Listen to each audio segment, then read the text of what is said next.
नमस्कार दोस्तों, आपके अपने पीवाईक्यू स्पेशल यूट्यूब चैनल में आपका स्वागत है। घटना चक्र की सीरीज में विज्ञान की घटना चक्र की सीरीज के तहत हमारी जीव विज्ञान चल रहा था और उसमें जो हमारा सबसे अब बहुत ही महत्वपूर्ण इसमें बहुत ज़्यादा क्वेश्चन पूछे जाते हैं। जो रोग और उसका उपचार, ये तो अलग-अलग प्रकार के रोग होंगे, तो ये पूरा सेगमेंट होगा। इसमें कई प्रकार के रोग होंगे जैसे वायरस से होने वाले रोग और बैक्टीरिया से होने वाले रोग, कवक से होने वाले रोग और जो जेनेटिक डिसऑर्डर होते हैं उनके बारे में, ऐसे करके कई सारे चैप्टर पढ़ेंगे। तो चलिए अपना पहला आज रोग और उपचार का अपना पहला वीडियो और पहला टॉपिक शुरू करते हैं, जिसका नाम है विषाणु जनित रोग। यानी जो वायरस के कारण कौन कौन से रोग होते हैं, क्या क्या होते हैं, इनके बारे में सबके बारे में अच्छी तरीके से समझेंगे। तो जब सबसे पहले इसका नोट्स देखेंगे, फिर इसके क्वेश्चन आंसर देखेंगे। तो चलिए शुरू करते हैं। तो रोग पैदा करने वाले, जो पहला हमारा पॉइंट है, रोग पैदा करने वाले सूक्ष्म जीव, यानी ऐसे सूक्ष्म जीव जो रोग पैदा करते हैं, रोगाणु कहलाते हैं या पैथोजेंस कहलाते हैं। अब रोग कोई भी पैदा कर सकता है, वायरस भी रोग पैदा करते हैं, बैक्टीरिया भी करते हैं, फंगस भी करते हैं और पैरासाइट यानी परजीवी भी कहते हैं। सभी ये जितने भी चीजें हैं, इनको हम सम्मिलित रूप से रोगाणु कह सकते हैं। अगला जो हमारा पॉइंट है वो विषाणु के बारे में, वायरस के बारे में है। वायरस शब्द की जो विषाणु शब्द की उत्पत्ति वायरस से हुई है। लैटिन भाषा का वायरस शब्द है, जिसका अर्थ होता है हिंदी में विष का अणु यानी विषाणु। यह अकोषीय अति सूक्ष्म जीव होता है जो केवल जीवित कोशिका में ही वंश वृद्धि कर सकता है। रासायनिक दृष्टि से अगर देखें तो ये प्रोटीन आवरण से घिरा घिरा न्यूक्लिक अम्ल होता है। जीव विज्ञान की शाखा, वह शाखा जिसके अंतर्गत, मतलब जीव विज्ञान की एक शाखा है जिसके अंतर्गत हम वायरस का, जीवाणुओं का अध्ययन करते हैं, उसको वायरोलॉजी या विषाणु विज्ञान कहा जाता है। जो विषाणु जीवित कोशिका से युक्त किसी भी जीव को संक्रमित कर सकता है, चाहे पशु में एक कोशिका होती है, पौधों की कोशिका हो, कवक हो, यहाँ तक कि बैक्टीरिया, मनुष्य, सभी की सभी जीवित कोशिका से मिलकर बने होते हैं। तो इनको ये जो वायरस होते हैं प्रभावित कर सकते हैं। जीवाणु भोजी या बैक्टीरियोफेज एक ऐसा विषाणु होता है, यानी विषाणु का एक प्रकार है क्या, बैक्टीरियोफेज। यह क्या करता है, जीवाणुओं को भी संक्रमित कर देता है। तो देखिए, जो विषाणु होता है एक ही बहुत ही महत्वपूर्ण बीमारी फैलाने वाला रोग कारक होता है, रोगजनक होता है। इसमें क्या होता है, आप अगर इसको देखेंगे तो जैसे सामान्य जीव होते हैं, जैसे इंसान होते हैं, पेड़ पौधे होते हैं, मगरमच्छ होता है, सब होता है, तो इनका जो शरीर होता है वो कोशिकाओं से मिलकर बना होता है। कोशिकाओं में केंद्रक होता है, इधर माइटोकॉन्ड्रिया होते हैं, ठीक है, कई सारे कोशिकांग होते हैं। यहाँ पे डीएनए रहता है, डीएनए होता है अंदर, आरएनए होता है, डीएनए होता है, आरएनए होता है, ये चीज होती है। माइटोकॉन्ड्रिया में डीएनए आरएनए रहता है, ठीक है। लेकिन जो वायरस होता है, तो वायरस की जो शरीर की संरचना होती है, ये कहें जो इसका शरीर कैसे होता है, इसका शरीर क्या होता है, न्यूक्लिक, या तो इसमें आरएनए होता है, या तो आरएनए होगा, या फिर डीएनए होगा, या तो डीएनए होगा, एक ही होता है। तो ज्यादातर आरएनए प्रकार के होते हैं। तो इसमें कुछ नहीं होता, जैसे हमारे यहाँ पे कोशिका होती है तो कोशिका नहीं होता, जैसे हमारे केंद्रक में डीएनए आरएनए होता है, माइटोकॉन्ड्रिया में डीएनए आरएनए होता है, तो वैसे केवल और केवल इसमें न्यूक्लिक एसिड होता है और आसपास प्रोटीन होती है। और ये न्यूक्लिक अम्ल क्या होता है, एक विशेष प्रकार का आरएनए या डीएनए होता है। यानी सीधी सी बात, इसमें जो जो वायरस होता है इसमें कोशिका होती ही नहीं है। तो इसीलिए जब तक ये किसी जीवित कोशिका को अपना होस्ट नहीं बनाता है, जीवित कोशिका को जाकर के, या किसी भी तरीके से अगर जीवित कोशिका तक पहुंच गया तो उसको जाकर के हाईजैक कर लेता है, जैसे अमेरिका यहाँ पे कब्जा कर ले आके और देश को हमारे चलाने लगे। तो उसी तरीके से क्या होता है, इसीलिए इसके जो जो वायरस से संबंधित बहुत सारी बीमारियां होती हैं, इनको लाइलाज हो जाती हैं, ठीक है। तो ये क्या करता है, कोशिका में ही क्या करता है, जो कोशिका होती है वहीं पे जाके बैठ जाता है और फिर डीएनए, देखिए जैसे हमारी कोशिका होती है, तो हमारी कोशिका में जाके बैठ जाता है और पूरा पोषण इसको कोशिका से मिल जाता है, बाकी डीएनए आरएनए के रूप में होता ही है, चलता रहता है। तो जो वायरस होता है, इनकी अपनी स्वयं की कोशिका नहीं होती, इसलिए क्या होता है, इनको ऊर्जा की जरूरत नहीं पड़ती है। लंबे समय तक अगर जैसे मान लो किसी पैकेट में बंद करके रख दो, तो ये हजारों सालों तक बंद ऐसे ही रहेंगे। लेकिन जैसे ही ये क्या कहते हैं, उसमें किसी जीवित कोशिका में पहुंचेंगे, फिर से अपने बच्चे पैदा करने लगेंगे, फिर से इसमें सारी चीजें वही क्रियाएं होने लगेंगी, ठीक है। तो वही बात इसमें कही जा रही, क्या कहा जा रहा था, जो रासायनिक दृष्टि से देखे तो प्रोटीन आवरण से घिरे न्यूक्लिक अम्ल होते हैं, ये न्यूक्लिक अम्ल होते हैं, ठीक है। ये अकोशिकीय, यानी इसमें कोशिका नहीं होती, अति सूक्ष्म जीव होते हैं, केवल जीवित कोशिका में ही वंश वृद्धि कर सकते हैं। अगले अगर हम पॉइंट की बात करें तो हमारा पॉइंट है जब हम आजाद हुए थे हम बहुत ज्यादा गरीब थे। हमारे देश में बहुत सारे तरीके की बीमारियां आती रहती थी, जैसे चेचक हो गया, पोलियो हो गया। पोलियो में सोचो जो छोटे छोटे बच्चे होते हैं उनको ऐसा संक्रामक रोग लगता है, वायरस के कारण होता है, उसमें लोग पैरालाइज हो जाते हैं, छोटे छोटे बच्चे लगड़े लूले होने होने लगते हैं। इसी प्रकार से गिनी वर्म होता है, चेचक होता है। चेचक में क्या होता है, पहले चेचक की बीमारी आती आती थी तो गांव के गांव निपट जाते थे। तो हमारे आजादी से पहले जो अंग्रेजों ने इन सब चीजों पर बहुत ज्यादा ध्यान नहीं दिया, हमारे बहुत लोग मर गए इन्हीं की वजह से।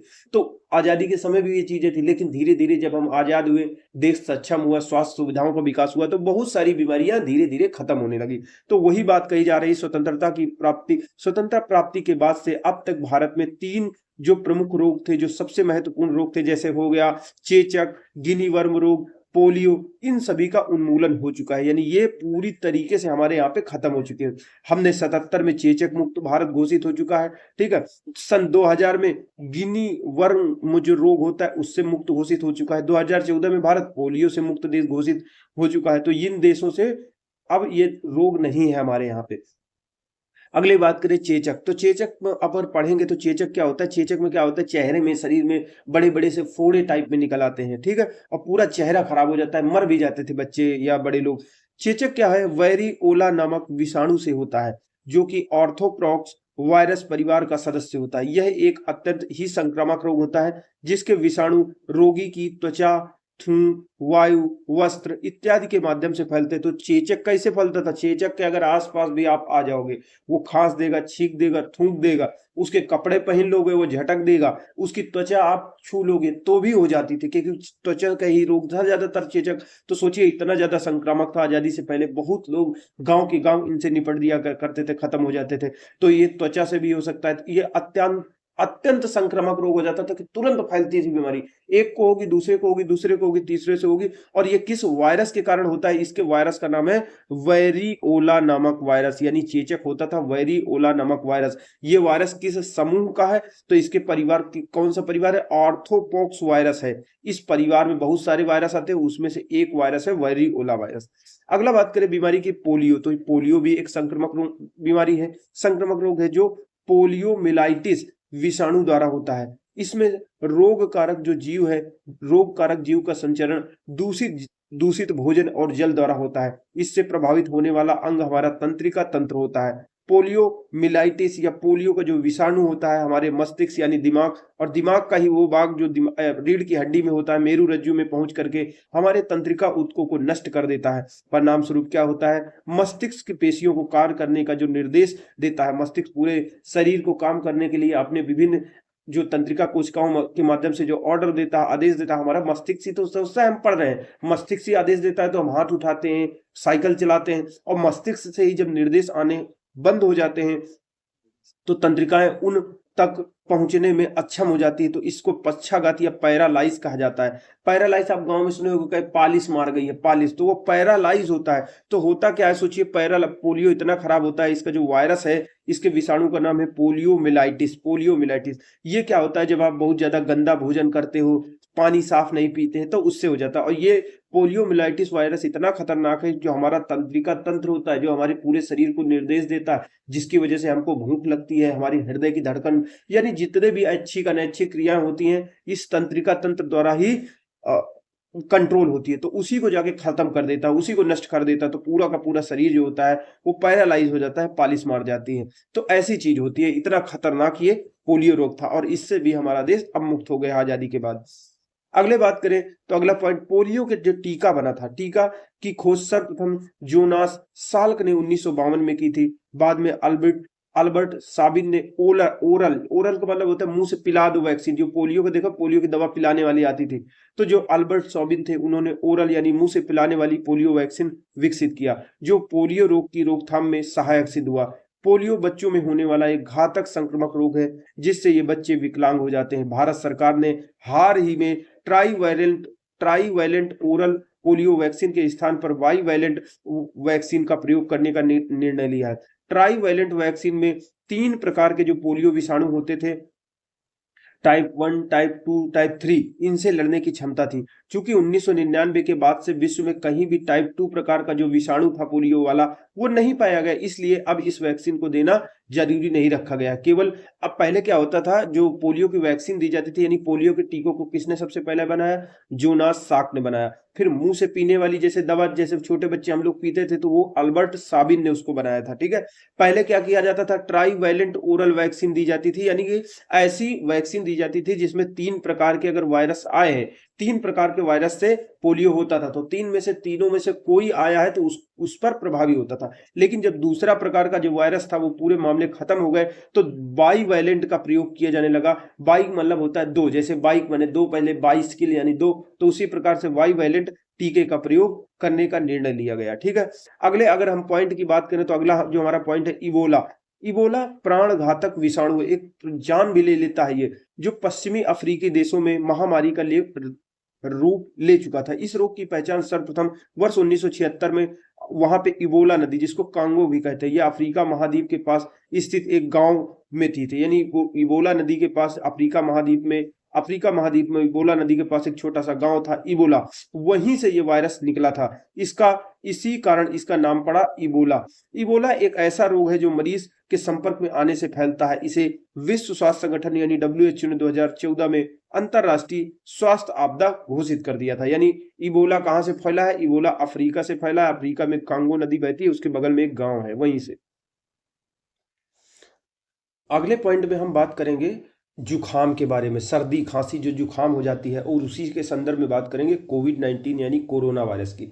तो जो हमको जुखाम हो जाती है, हमेशा देखना जब सर्दी होगी तो आपको जुखाम हो जाती है, आपको थोड़ा थोड़ा सा बुखार रहेगा, सर दर्द होगा, शरीर दर्द करेगा, ये सब चीज़ें चलती हैं। तो जो नॉर्मल जो सामान्य जुखाम होती है वो होती है, एक वायरस होता है विशेष प्रकार का, राइनो वायरस, उससे फैलती है। तो आपने देखा होगा जैसे जो कोई खांस रहा हो, छींक रहा हो, उसके बगल में जुखाम, आप बैठ जाओगे लाइब्रेरी में तो आपको भी हो जाएगी। तो ये जो सामान्य जुकाम के लिए उत्तरदायी वायरस होता है, इसका नाम है राइनो वायरस। इसके साथ साथ जो एक कोरोना वायरस भी होता है, इससे भी जुकाम हो जाती है, ठीक है। लेकिन ये जो कोरोना वायरस आया था 2020 में, पूरी दुनिया जिसकी वजह से बंद हो गई थी, ये कोरोना वायरस तो था, लेकिन एक कोरोना वायरस का एक नया प्रकार था जो 2019 में खोजा गया था। देखिए कोरोना वायरस पहले भी था, लेकिन क्या था, कोरोना वायरस एक ऐसा वायरस है जो ये आरएनए प्रकार का वायरस है, ठीक है। ये क्या करते हैं, आरएनए प्रकार के वायरस अपने डीएनए में, अपनी चीजों में, अपने शरीर में बदलाव बहुत तेजी से करते हैं, म्यूटेशन तेजी से होता है। इसलिए क्या होता है, जैसे आप इनकी एक वैक्सीन बनाओगे तो हो सकता है कुछ दिन बाद इनकी दूसरा इसका वेरिएंट आ जाए, दूसरी इसकी नस्ल तुरंत तैयार हो जाए। यानी ये अपने में तुरंत परिवर्तन कर देता है समय के हिसाब से और बदलता रहता है, ठीक है। तो कोरोना वायरस जो है ये जुखाम के लिए भी पहले उत्तरदायी था, लेकिन 2019 में कोरोना वायरस के एक नवीनतम प्रकार, जिसको एक नया कोरोना वायरस जब आया तो उसको नोवल कोरोना वायरस या सार्स कोव-2 कहा गया, जिसकी 2019 में खोज हुई थी, जो कि कोविड-19 नामक वैश्विक बीमारी का कारण बना। कोरोना वायरस से संबंधित अन्य प्रमुख बीमारियां कौन कौन सी, इसमें क्या हो जाता था, कोरोना वायरस जो आया था इससे पहले भी ये बीमारी थी, लेकिन उतना ज़्यादा वो फैलता नहीं था वायरस। लेकिन ये जो नया म्यूटेशन होकर कोरोना वायरस आया, ये बहुत खतरनाक हो गया था, ठीक है। तो जो इससे बीमारी होती थी, कौन सी होती थी, सार्स होती थी, मर्स होती थी। सार्स में क्या था, सीवियर एक्यूट रेस्पिरेटरी सिंड्रोम। मर्स का क्या है, मिडिल ईस्ट रेस्पिरेटरी सिंड्रोम। तो इसमें क्या होता था, जैसे रेस्पिरेटरी का मतलब होता है जो हमारे सांस लेने वाला जो सिस्टम होता है, फेफड़े होते हैं, गर्दन का ये भाग होता है, कई सारी चीज, उसी को संक्रमित कर देता था और इंसान की सांस फूलने से इनसे मृत्यु हो जाती थी। इसी तरह मिडिल ईस्ट रेस्पिरेटरी सिंड्रोम भी था। जुखाम एक संक्रामक रोग है, यानी कि आसपास आपके कोई रहेगा, आप छींकोगे, बलगम होगा, ये सब चीज़ों से फैल जाएगा उसी के, जो छींक, वायु इत्यादि के माध्यम से फैलता है। तथा इसमें रोगी का सिर दर्द होता है हल्का, जो ना जुखाम हो जाएगी तो बड़ा परेशान हो जाते हैं, सिर दर्द होगा, थोड़ा थोड़ा बुखार भी रहेगा, आंख और नाक से पानी गिरता रहेगा, आरओ वाटर निकलता रहेगा आपके नाक से, तो ये चीज़ें होती रहती हैं। अब जब कोविड-19 आया, यानी जो कोरोना वायरस एक नए तरीके से 2019 में आया, तो लगभग कुछ दिन तक पूरी दुनिया बंद रही, फिर जल्दी जल्दी से इसकी वैक्सीन बननी चालू हुई। तो कई देशों ने कई वैक्सीन बनाई थी, जिसमें से कुछ प्रमुख वैक्सीन यहाँ पे दिया गया है, उनको देख लेते हैं। मॉडर्ना, एस्ट्राजेनेका, कोवैक्सीन, कोविशील्ड, ये दोनों हमारे देश में लग रही थी। स्पुतनिक ये रूस की थी, स्पुतनिक लाइट ये भी रूस की, Novavax, Sinovac, Sinopharm, Johnson and Johnson, Pfizer BioNTech, ये सभी थी कोरोना वायरस से ठीक करने के लिए, कोरोना वायरस को ठीक करने के लिए ही ये सारी वैक्सीन थी। कोविशील्ड कैसे बनी थी, ऑक्सफोर्ड एस्ट्राजेनेका द्वारा विकसित कोरोना वायरस वैक्सीन है। ये किसके द्वारा विकसित की गई थी, ऑक्सफोर्ड एस्ट्राजेनेका द्वारा विकसित की गई थी। यानी इसको ऑक्सफोर्ड एस्ट्राजेनेका ने बनाया था और भारतीय सीरम संस्थान को दे दिया था कि आप इसका निर्माण करिए। तो कोविशील्ड वैक्सीन पुनर्संयोजी प्रतिकृति विहीन चिंपैंजी एडिनोवायरस सेक्टर प्लेटफॉर्म पर आधारित है। कोवैक्सीन निष्क्रिय रोगजनक आधारित वैक्सीन है। यानी कहने का मतलब है को जो कोविशील्ड क्या है, एक निष्क्रिय रोगजनक आधारित वैक्सीन है। देखिए वैक्सीन का मतलब समझ लीजिए, वैक्सीन क्या होती है, वैक्सीन का मतलब टीका कहते हैं। तो वैक्सीन इस तरह से काम करती है जैसे हमारे शरीर में जैसे हमारे शरीर में आरबीसी और डब्ल्यू, जैसे हमारे शरीर में जो ब्लड ग्रुप होता है, तो आप जानते हैं कि ब्लड ग्रुप जिसका ए ग्रुप वाले होते हैं तो ब्लड ग्रुप कहते हैं। आपका ब्लड ग्रुप कौन है, तो ब्लड ग्रुप जिसका ए होता है, किसी का बी होता है, किसी का ए बी होता है, किसी का ओ होता है। तो जो एंटीजन होते हैं ना, एंटीबॉडी होती है, तो ठीक है।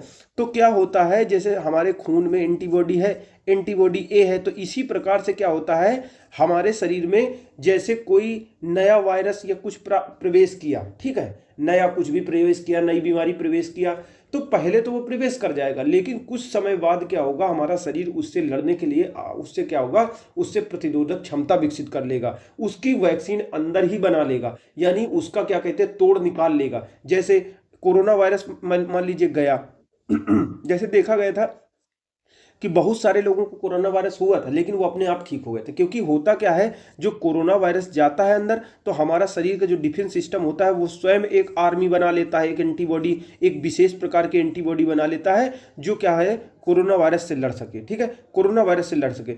तो वैक्सीन क्या किया जाता है, वैक्सीन एक ऐसी तरीका होता है और कुछ लोग ऐसे थे, जैसे मतलब कोरोना वायरस आया तो उनका जो अंदर वाला सिस्टम है, जिसको कहते हैं डिफेंस सिस्टम था, जो था एंटीबॉडी है, वो बन ही नहीं पाती है। तो अंदर क्या होता है, ये कोरोना वायरस असर कर देता है और उसकी मृत्यु हो जाती थी। तो क्या होता था, पहले क्या किया जाता था, अब वैक्सीन का काम देखिए कैसे होता है। वैक्सीन का काम कैसे होता है, जैसे ये इंसान हो गया, ये इंसान की कोशिका हो गई, तो इसके कृत्रिम रूप से वैक्सीन जो दी जाती थी, जैसे वैक्सीन है, तो वैक्सीन में एक वायरस के जैसा ही एक मॉडल तैयार करके निष्क्रिय होता है, उसको इंसान के शरीर में इंजेक्शन के माध्यम से प्रवेश करा दिया जाता है। तो शरीर को क्या लगता है, शरीर को लगता है कि वायरस आ गया, तो शरीर क्या होता है, तुरंत इसके खिलाफ एंटीबॉडी बना लेता है, तुरंत बना लेता है, फौज तैयार कर लेता है। अब क्या होगा, जैसे मान लीजिए असली वाला वायरस आएगा तो हम लोग बच जाएंगे। तो वायरस इसी सिद्धांत पे काम करता है, जो वैक्सीन इस सिद्धांत पे काम करती है कि जो जो जो बीमारी हमको होने वाली है या आसपास चल रही है, जैसे कोरोना चल रहा है, तो उसी का एक मॉडल तैयार करके एक हल्का निष्क्रिय सा रोगजनक शरीर के अंदर प्रवेश करा देंगे। अब शरीर क्या होगा, इससे लड़ने के लिए, ये तो निष्क्रिय होता है, सक्रिय होता नहीं, तो इसको शरीर क्या करेगा, एक फौज तैयार कर लेगा, एंटीबॉडी तैयार कर लेगा। अब एंटीबॉडी शरीर में बन चुकी है, ठीक है, और एंटीबॉडी इसको मार देगा, निष्क्रिय वाली को, ठीक है। अब ये जो असली वायरस जब आएगा कोरोना वायरस, तो ये लड़ेगा, कोई दिक्कत ही नहीं होगी। तो इस तरह से जितनी भी दुनिया में वैक्सीन बनती है, टीका, इसी तरीके से इनको बनाई जाती है। इसीलिए यहाँ पे कहा जा रहा है जो कोवैक्सीन थी वो निष्क्रिय रोगजनक आधारित वैक्सीन थी, यानी निष्क्रिय रोगजनक को प्रवेश करा के इसको तैयार किया जाता था। अगला जो हमारा पॉइंट है वो क्या कह रहा है, हेपेटाइटिस बी। हेपेटाइटिस बी, ये सभी हेपेटाइटिस बी, हेपेटाइटिस सी, ये सभी लीवर की बीमारियां हैं। Hepatitis B virus hepadna virus परिवार का एक सदस्य है। इसके कारण लीवर में सूजन और जलन हो जाती है। तो हेपेटाइटिस बी जो वायरस है, हेपा डीएनए वायरस, जो हेपा डीएनए वायरस है, उस परिवार का एक सदस्य है और इसकी वजह से लीवर में सूजन और जलन होती है। अगला पॉइंट हम बात करें तो कंठमाला रोग या मम्स रोग एक विषाणु जनित रोग है जिसे गलसुआ भी कहते हैं। इसमें पैरोटिड ग्रंथि जो होती है या पैराथाइड जिसको ग्रंथि का पैरोटिड ग्रंथि होती है, वो कष्टदायक रूप से बड़ी हो जाती है। यानी कंठमाला रोग में जो क्या होता है, जो आपका पैरोटिड ग्रंथि होती है वो फूल जाती है। ये भी वायरस से होने वाला रोग है। तो अगला जो पॉइंट की बात करें, जो रेबीज होता है, रेबीज या हर्पीज रोग जो होते हैं, ये भी वायरस के कारण होता है। जैसे कुत्ता काट लेता है, तो ऐसा नहीं कि कुत्ते में ही रेबीज होता है, जितने जैसे कुत्ता बिल्ली चमगादड़, इनमें सब में क्या कहते हैं, जंगली जानवर जैसे रकून लोमड़ी, इन सब में ये वायरस होता है। रेबीज सबको नहीं होता है, लेकिन कुछ में होता है। तो रेबीज एवं हर्पीज रोग भी वायरस के कारण होते हैं। रेबीज विषाणु प्रायः कुत्ते में, बिल्ली में, चमगादड़ में और जंगली जानवर जैसे लोमड़ी और रकून में पाया जाता है। इनके द्वारा मानवों में पहुंचता है, यानी इनमें पाया जाता है। जब ये संपर्क में आते हैं या काट लेते हैं तो इंसान में भी हो जाता है। सब में नहीं पाया जाता, सब जानवरों में, कुछ में पाया जाता है। रेबीज रोग को हाइड्रोफोबिया भी कहते हैं, क्योंकि इससे संक्रमित व्यक्ति को जलाशय के पास जाने से डर लगता है। रेबीज का विषाणु केंद्रीय नाड़ी तंत्र या केंद्रीय तंत्रिका तंत्र को प्रभावित करता है।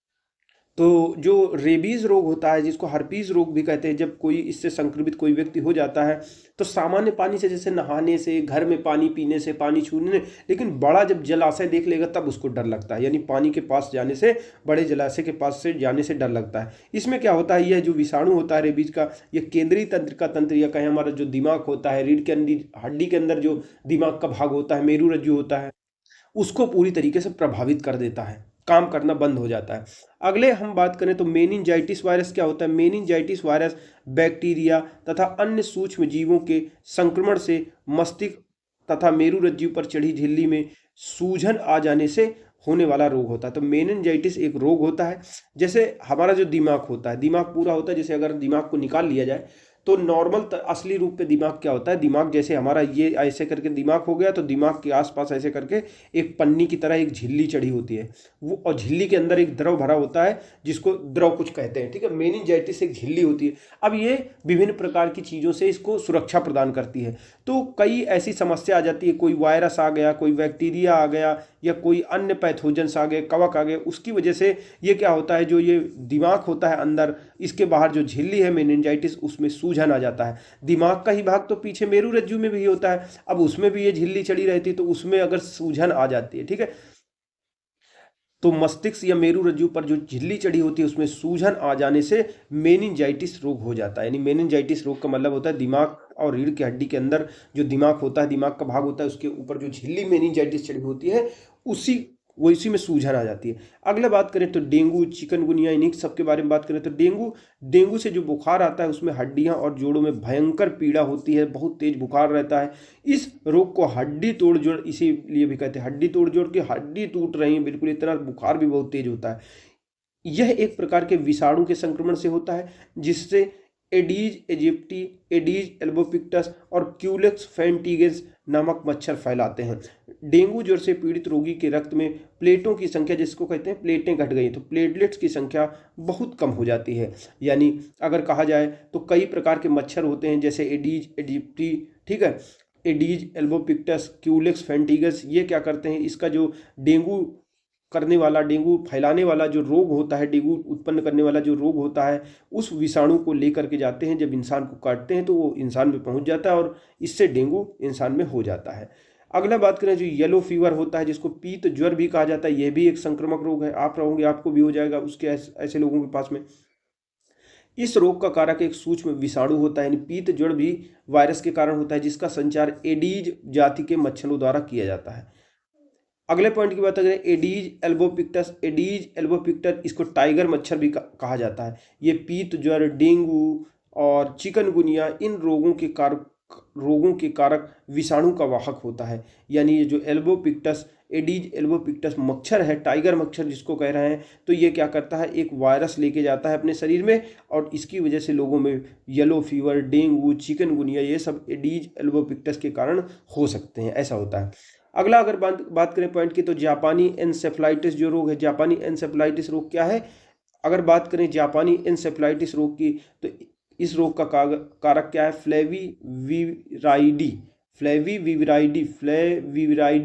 फ्लेविविराइडी कुल का वायरस होता है, जिसको फ्लेवी वायरस कहते हैं। इस विषाणु का वाहक क्यूलेक्स वंश के मच्छर होते हैं।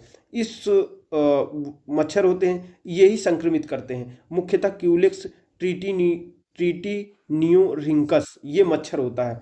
मतलब जापानी एन्सेफलाइटिस जो रोग होता है, इसका वायरस एक मच्छर होता है, मतलब वायरस को फैलाता है। जो मच्छर फैलाता है वो मच्छर होता है, किस कुल का होता है, फ्लेविविराइडी कुल का होता है। और जो वायरस होता है उसको कहते हैं फ्लेवी वायरस कहा जाता है, ठीक है। इस विषाणु से मानव और जंतु, यानी सुअर, जंगली पक्षी, ये भी संक्रमित हो जाते हैं। जापानी एन्सेफलाइटिस रोग मानव मस्तिष्क प्रभावित होता है, इससे पूरा दिमाग हमारा प्रभावित हो जाता है। सुअरों का मानव रिहायशी क्षेत्र से दूर रखना इस रोग के उन्मूलन में सहायक है। यानी जब जापानी एन्सेफलाइटिस रोग हो जाता है तो इससे क्या होता है, मस्तिष्क पर इसका दुष्प्रभाव पड़ता है। मच्छर का नाम है फ्लेविविराइडी कुल का मच्छर है, और जो वायरस होता है उसको फ्लेवी वायरस कहा जाता है। दिमाग प्रभावित होता है, सुअरों को भी हो जाता है, इंसानों को भी हो जाता है। तो कह देते हैं जो पक्षी और सुअरों से होता है उनको संक्रमित करता है, फिर हमारे भी हो जाता है। तो कहा जाता है कि सुअरों को मानव रिहायशी क्षेत्रों से इसीलिए दूर रखना चाहिए, तो ये रोग नहीं होगा या कम होगा। अगला अगर बात करें तो एड्स के बारे में, ये बहुत ही खतरनाक रोग होता है, ठीक है, ये भी एक वायरस के कारण होता है, वायरस का। अब चलिए, एड्स एक विषाणु जनित वायरस से होने वाला जानलेवा रोग है। इसके लिए उत्तरदायी जो विषाणु है वो रेट्रोवायरस समूह का होता है। यह रोग HIV द्वारा होता है, जिसमें शरीर की रोग प्रतिरोधक क्षमता क्षीण हो जाती है। HIV के संक्रमण से शरीर की जो प्रतिरक्षा प्रणाली है, यानी हमारा शरीर जो बाहर से आने वाले विभिन्न प्रकार के रोग जनकों से डिफेंस के रूप में काम करता है, हमको बचाता है, वही ध्वस्त हो जाता है। तो इसमें क्या होता है, जब किसी को एड्स हो जाता है तो धीरे धीरे क्या होता है, अगर किसी को जुकाम हो गई तो वो जुकाम से ही मर जाता है, ठीक है, उसका ठीक ही नहीं होगा, क्योंकि डिफेंस सिस्टम पूरी तरीके से ध्वस्त कर देता है जो HIV वायरस होता है। तो HIV के संक्रमण से शरीर की जो प्रतिरक्षा प्रणाली होती है, इससे संबंधित टी लिम्फोसाइट नामक जो श्वेत रुधिर कणिकाएं होती हैं, अब ये श्वेत रक्त कणिकाएं ही तो हमारा डिफेंस सिस्टम होती हैं, इम्यून सिस्टम को मजबूत करती हैं, तो ये ही नष्ट हो जाती हैं, जिससे रोगी कई प्रकार के संक्रामक रोगों के कारण ग्रसित रहता है और उसी से उसकी मृत्यु हो जाती है। ये रेट्रोवायरस होता है। रेट्रोवायरस वही वायरस होते हैं जो अपने अंदर बहुत तेजी से बदलाव कर लेते हैं, म्यूटेशन कर लेते हैं, और जो पुरानी वैक्सीन होती है वो इनमें असर करना बंद कर देती है। अगला, एड्स कैसे फैलता है? तो एड्स रोग असुरक्षित यौन संबंध, दूषित रक्तदान, मतलब एक सुई किसी दूसरे को लगा दो, खून चढ़ा दो गलत तरीके से, एक को खून दूसरे को चढ़ा दो, या संक्रमित अगर माता को एड्स है तो जो माता से बच्चे को जोड़ने वाली जो नाल होती है, आहार नाल, जिसको अपरा या प्लेसेंटा कहते हैं, उसके द्वारा भी बच्चे में जा सकता है। सोचिए, अगर माँ को है तो बच्चे को भी एड्स हो सकता है, कितनी बड़ी मतलब वो इसी बात है। सूखा चुंबन, अगर मतलब ऐसा चुम्मा लो, मतलब बच्चे को कोई माँ लेती है जो सूखा सूखा, अब सूखा गिलास क्या मतलब है, चुम्बन लेना ही सही नहीं, तो यहाँ पे कह रहा है सूखा चुंबन, हाथ मिलाने या हाथ रखने, खांसी, छींक, मच्छर व रक्त चूसक कीटों के काटने से एड्स का संचरण नहीं होता। तो इतना दे दिया ताकि किसी के साथ में आप जो इसके पास एड्स है उससे दुर्भावना न रखें, लेकिन फिर भी समस्या तो है। अगला पॉइंट की अगर बात करें, विश्व में HIV के लगभग 9 उप प्रकार प्रसारित हैं, यानी जो HIV होता है, ह्यूमन इम्यूनोलॉजी जो वायरस है, इसी के कारण एड्स होता है। तो ये एक वायरस है और इसके कारण क्या होता है, ये कितने प्रकार के होते हैं? 9 प्रकार के होते हैं, पूरी दुनिया में 9 प्रकार के हैं और इसी के कारण एड्स होता है। अगर बात करें भारत में HIV का C उप प्रकार सबसे ज्यादा प्रभावी है।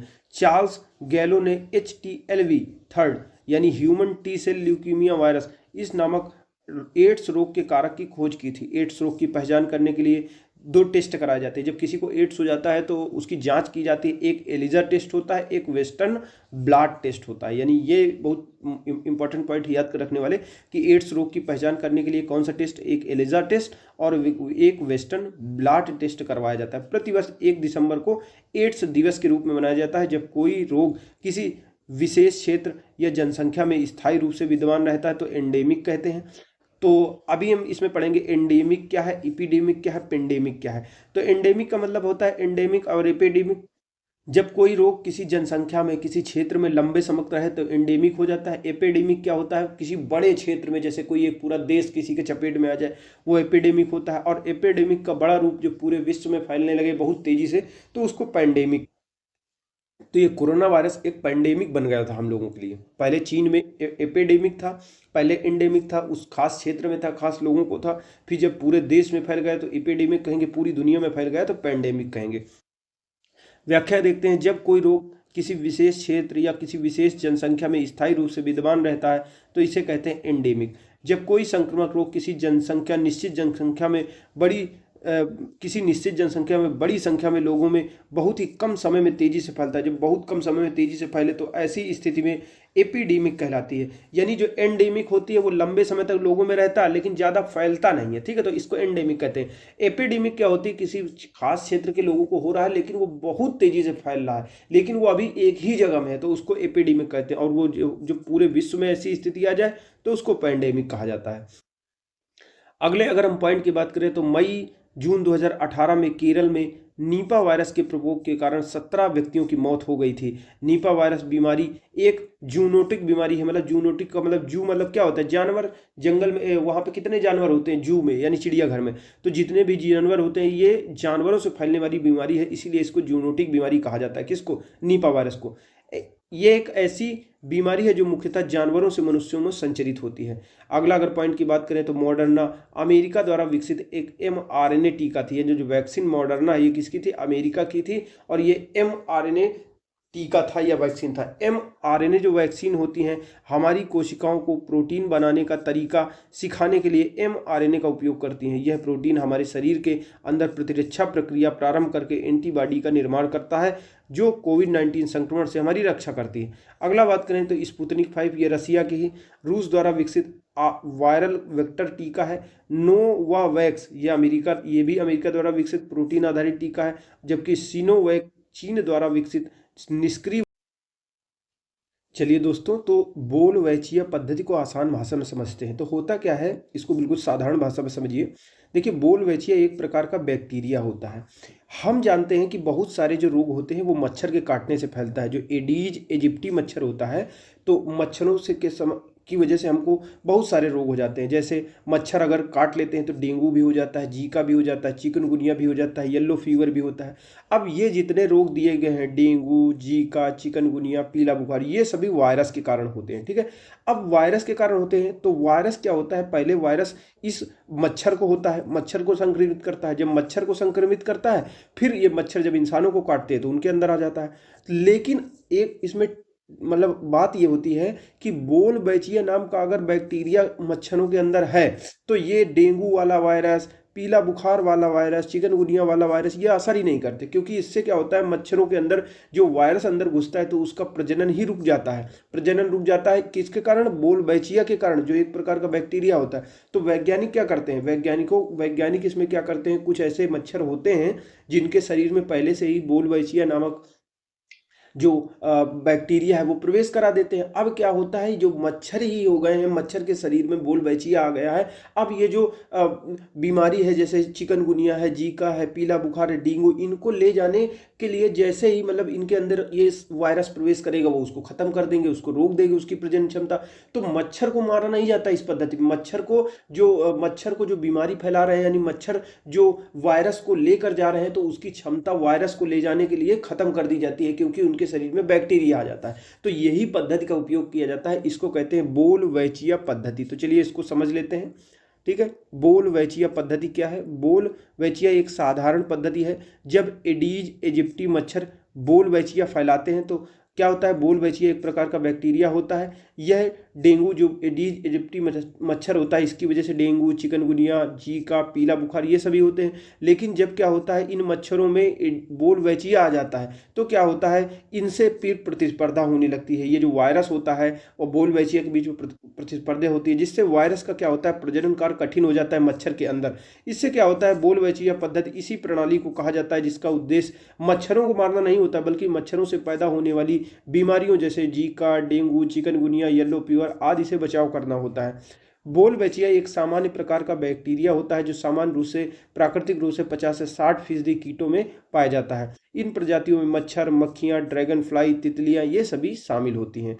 तो इस प्रकार से हमने पूरा इसका नोट्स देख लिया। अब इसके क्वेश्चन आंसर एक एक करके देखते हैं। तो चलिए शुरू करते हैं। पहला नंबर क्वेश्चन, इनमें से रोग पैदा करने वाले सूक्ष्मजीव के तो रोग प्रोटोजोआ के कारण भी होता है, बैक्टीरिया के कारण भी होता है, लेकिन रोगाणु मतलब ये सभी आ जाते हैं रोगाणु में। तो रोगाणु इसका उत्तर हो जाएगा। देखिए, जो रोग पैदा करने वाले सूक्ष्मजीव उनको रोगाणु या पैथोजेंस कहा जाता है। रोगाणु, विषाणु, जीवाणु, कवक, परजीवी सभी रोगाणु होते हैं। दूसरा नंबर क्वेश्चन कह रहा है वायरस के संदर्भ में क्या सही नहीं है। तो क्या सही नहीं है, चलिए देखते हैं क्या सही नहीं। डीएनए आधारित वायरस अधिकांश सिंगल स्टैंडर्ड होते हैं, ये बात गलत है, बाकी सही। व्याख्या पढ़ते तब समझ में आएगा। जो वायरस होते हैं, वायरस शब्द डच माइक्रोबायोलॉजिस्ट M.W. बेजरिंग ने दिया था। वायरस जीनोम में केवल डीएनए या आरएनए होते हैं, यानी वायरस का जो जीनोम होता है, जैसे हमारे जीनोम में डीएनए आरएनए दोनों होते हैं, तो जो वायरस होता है उसमें या तो डीएनए होगा या आरएनए होगा। एक साथ दोनों कभी नहीं हो सकते। डीएनए और आरएनए अणु क्या होते हैं, डबल स्टैंडर्ड भी हो सकते हैं और सिंगल स्टैंडर्ड भी हो सकते हैं, रैखिक और गोलाकार भी हो सकते हैं। आरएनए आधारित वायरस डीएनए आधारित वायरस की तुलना में अधिक आनुवंशिक परिवर्तन करते हैं, यानी जो आरएनए आधारित यानी जो ऐसा वायरस जिसमें केवल आरएनए होता है वो आनुवंशिक रूप से अधिक परिवर्तन करता है, अपने अंदर ज़्यादा परिवर्तन कर लेता है और ज़्यादा हमको नुकसान पहुंचाने वाला काम करता है। तो डीएनए आधारित वायरस अधिकांशतः सिंगल स्टैंडर्ड होते हैं। तो ये कहीं से सही नहीं भाग है, ये सिंगल, डबल सभी तरीके के हो सकते हैं। व्याख्या पढ़ते हैं तो और समझ में आएगा। जब पॉइंट पढ़ते हैं क्वेश्चन के, वायरस शब्द एक डच माइक्रोबायोलॉजिस्ट MW बेंजरिक ने दिया था। वायरस का न्यूक्लिक एसिड जो होता है जीनोम, इसमें RNA या DNA आधारित हो सकता है। RNA आधारित जो वायरस होता है DNA आधारित वायरस की तुलना में आनुवांशिक परिवर्तन यानी म्यूटेशन अधिक करता है। तो इस तरह से ये हो गया।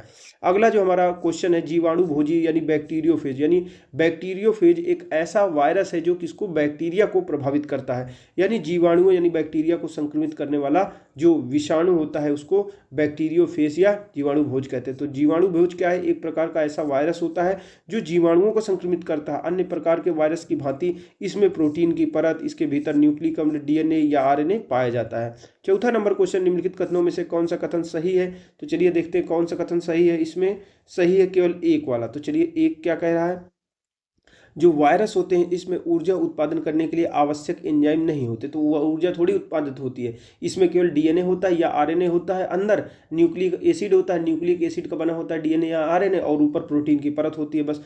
विषाणु क्या होता है, वायरस अकोशीय होती है, इनमें कोई कोशिका नहीं होती, बहुत ही सूक्ष्म जीव होता है जो केवल जीवित कोशिका में ही वंश वृद्धि कर सकता है। ऐसे तो नॉर्मल पड़ा रहेगा, हजारों, 1 साल 100 साल तक भी पड़ा रहेगा, उसमें कोई दिक्कत नहीं होगी, ना ही मरेगा ना कुछ होगा। एक वस्तु की तरह जैसे ही ये किसी जीवित कोशिका में पहुंचेगा, अकोशिकीय होते, कोशिका होती नहीं, जैसे ही कोशिका में पहुंचेगा तो प्रजनन करने लगेगा। शरीर के बाहर तो यह मृत समान होता है। ऊर्जा के उत्पादन प्रणाली का इसमें अभाव होता है, क्योंकि इसमें ऊर्जा उत्पादन करने के लिए आवश्यक एंजाइम नहीं होते हैं। एक विषाणु बिना किसी सजीव माध्यम के पुनरुत्पादन नहीं कर सकता, यानी अगर इसको होस्ट नहीं मिलता है, कोई कोशिका नहीं मिलती, तो ये मृत समान रहेगा, किसी वस्तु के समान पड़ा रहेगा।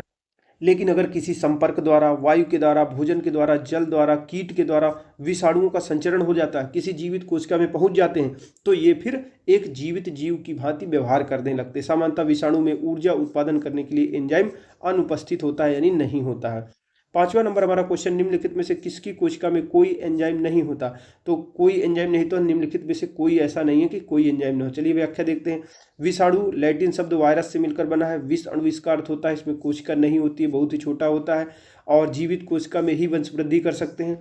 समानता तो समान रूप से इनमें विषाणुओं में एंजाइम नहीं होता है, लेकिन कुछ ऐसे भी वायरस होते हैं जैसे रेट्रोवायरस, इनमें कुछ एंजाइम पाया जाता है। रासायनिक दृष्टि से विषाणु प्रोटीन आवरण से घिरे न्यूक्लिक अम्ल होते हैं, यानी प्रोटीन से घिरा हुआ न्यूक्लिक एसिड होता है। जैसे ये न्यूक्लिक एसिड हो गया, ऊपर ऊपर प्रोटीन हो गया, ठीक है। ये न्यूक्लिक प्रोटीन RNA हो सकता है या DNA हो सकता है, इस प्रकार से होता है। विषाणु पोषक कोशिका या होस्ट कोशिका के बाहर न तो कोई जैविक क्रिया कर सकता है, ना ही इनका द्विगुणन हो सकता है। लाइकेन, जीवाणु तथा शैवाल में भी एंजाइम उपस्थित होता है, यानी लाइकेन और जीवाणु और शैवाल इसमें भी एंजाइम उपस्थित हो सकते हैं। यानी जिसमें कहा जा रहा है एंजाइम किसमें नहीं होता, तो विषाणु में भी कुछ ऐसे वायरस होते हैं कि उसमें एंजाइम होता है, शैवाल में भी होता है, लाइकेन में भी होता है, जीवाणु सभी जगह होता है, इसीलिए उसका उत्तर लास्ट वाला हो गया, ई नंबर। AS2 इसका पद उल्लेख किस संदर्भ में किया जाता है? तो AS2 क्या है? विषाणु जनित रोगों का प्रसार, जो वायरस से होने वाले रोग होते हैं उनके प्रसार के लिए AS2 शब्दावली का प्रयोग किया जाता है।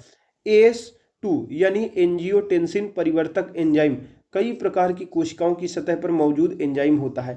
यह एंजाइम बड़े प्रोटीन को विभाजित करके छोटे प्रोटीन उत्पन्न करता है। उदाहरण के लिए अपनी सतह पर स्पाइक जैसे प्रोटीन का उपयोग करके SARS-CoV-2 वायरस AS2 से बंध जाता है, और AS2 कोविड वायरस के लिए एक सेलुलर द्वार के रूप में काम करता है। तो इतना याद रखिए कि AS2 का संबंध किससे है?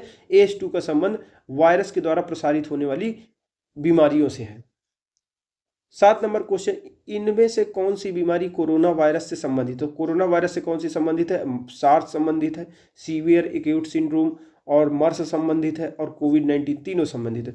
2019 में कोरोना वायरस के एक नवीनतम, यानी कोरोना वायरस पहले से था, उसके नए प्रकार, एक नए वेरिएंट नोवल कोरोना वायरस की खोज हुई, जो कि कोविड-19 नामक वैश्विक महामारी का कारण बना। कोरोना वायरस से संबंधित प्रमुख बीमारियां कौन सी हैं? सीवियर एक्यूट रेस्पिरेटरी सिंड्रोम और मिडिल ईस्ट रेस्पिरेटरी सिंड्रोम, ये दोनों इससे होने वाली बीमारियां हैं।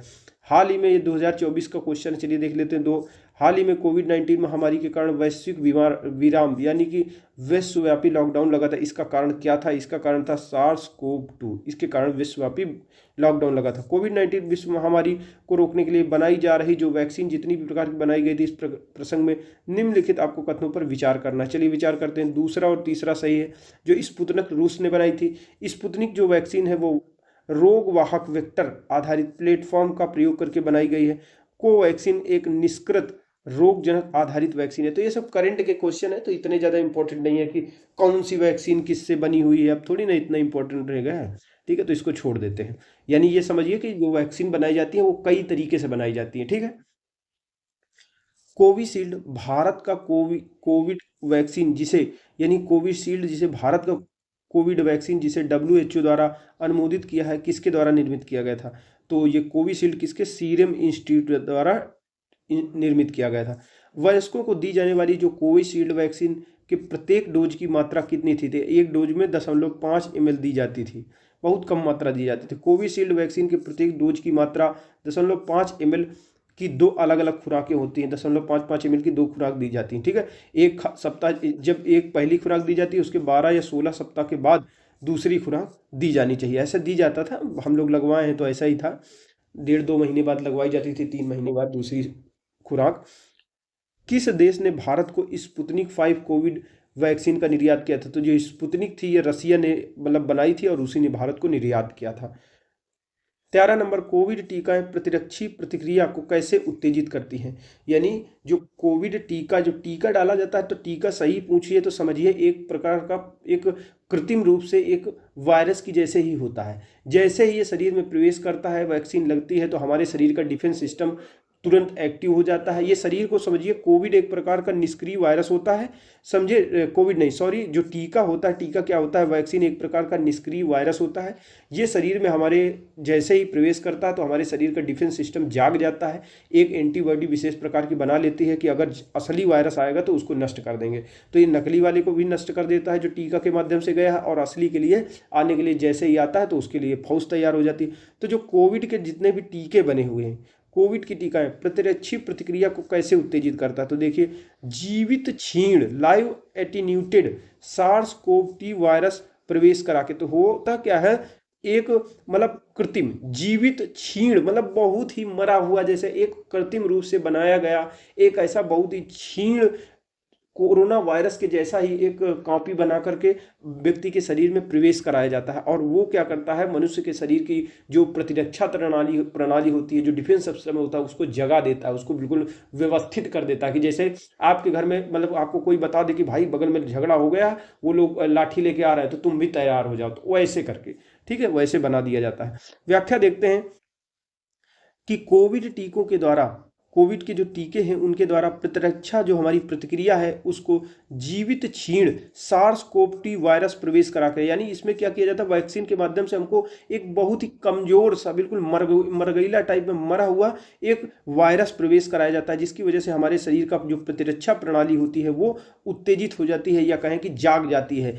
विदित हो कि कोविड टीकों में स्पाइक प्रोटीन के जेनेटिक कोड से बना मैसेंजर आरएनए व्यक्ति की कोशिकाओं में प्रवेश करता है एवं कोविड-19 के समान प्रतिरक्षा प्रतिक्रिया को उत्तेजित करने हेतु प्रोटीन उत्पादित करता है। 14 नंबर हमारा क्वेश्चन, निम्नलिखित में से कौन सा mRNA वैक्सीन है जिसका उपयोग कोविड-19 संक्रमण के विरुद्ध किया जाता है? कोविड-19 के संक्रमण के विरुद्ध किसका प्रयोग किया गया था? मॉडर्ना का प्रयोग किया गया था।